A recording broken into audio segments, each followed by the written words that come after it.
CQRS is not the latest cool toy of software pundits.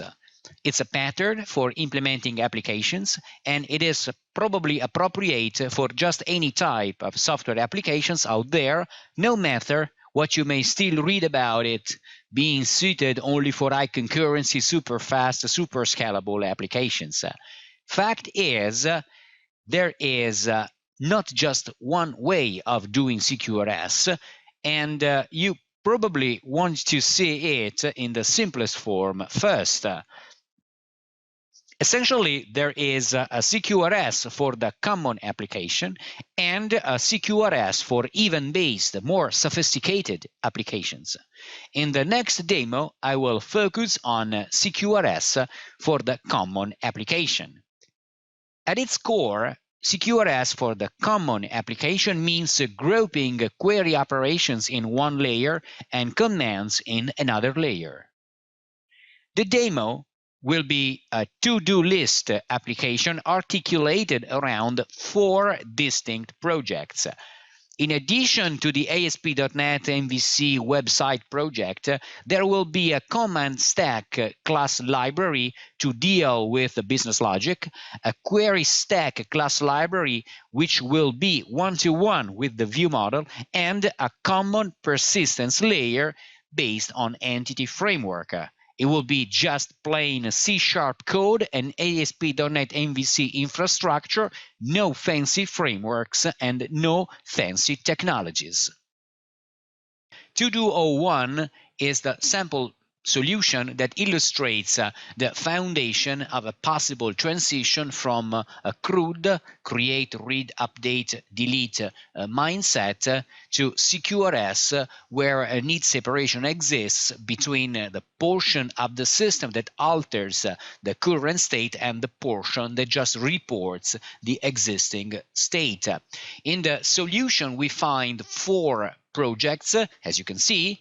One is the classic ASP.NET MVC web application project, To-Do-01, where we find the familiar folders like controllers, models, and views.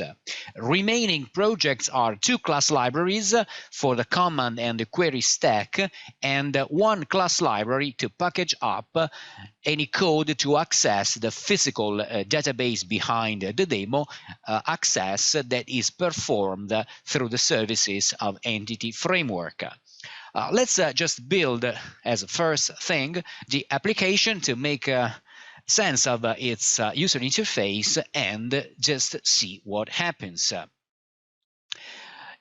In action, we find a home page that presents a couple of big buttons, a new task and pending task. So we can click to create a new task, and we are presented the typical HTML form user interface, where as a user you can enter a description of the task, pick up due date, and set the priority. Whatever piece of information you collect here is saved, and because of that just ends up altering the current state of the system. If you are instead interested in reporting in a view of the current state, you can click on pending tasks, and in this case we are presented with a sort of simplified data grid that lists all pending tasks, and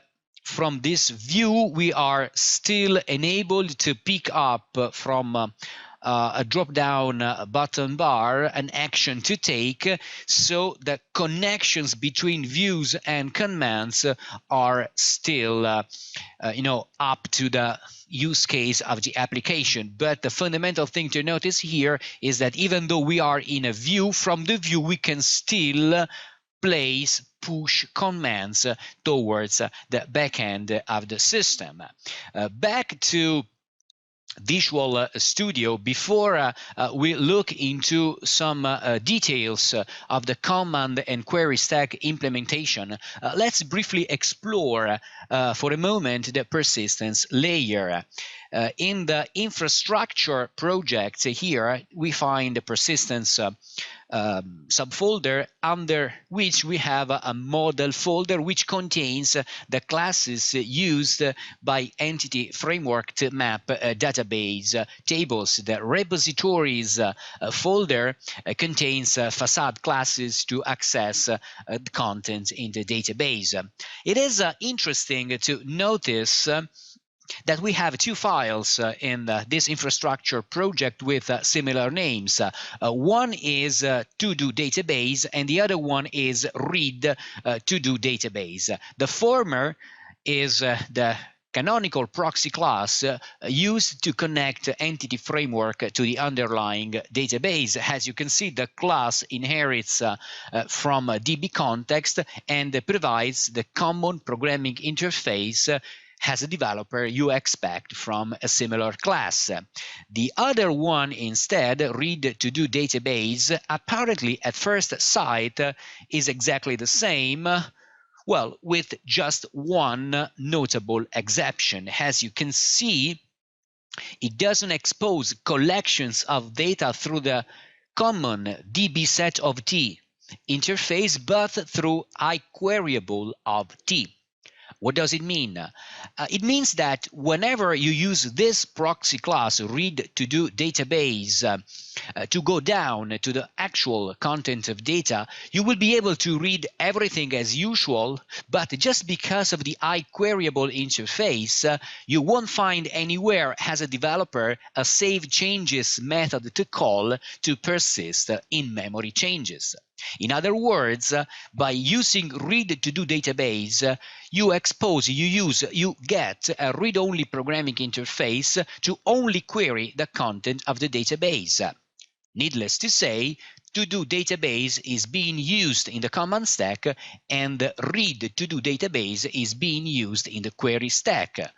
So in the end, the main benefit of CQRS is just the separation between portions of the system which can be handled by different teams through well-defined and cut-to-fit programming interfaces.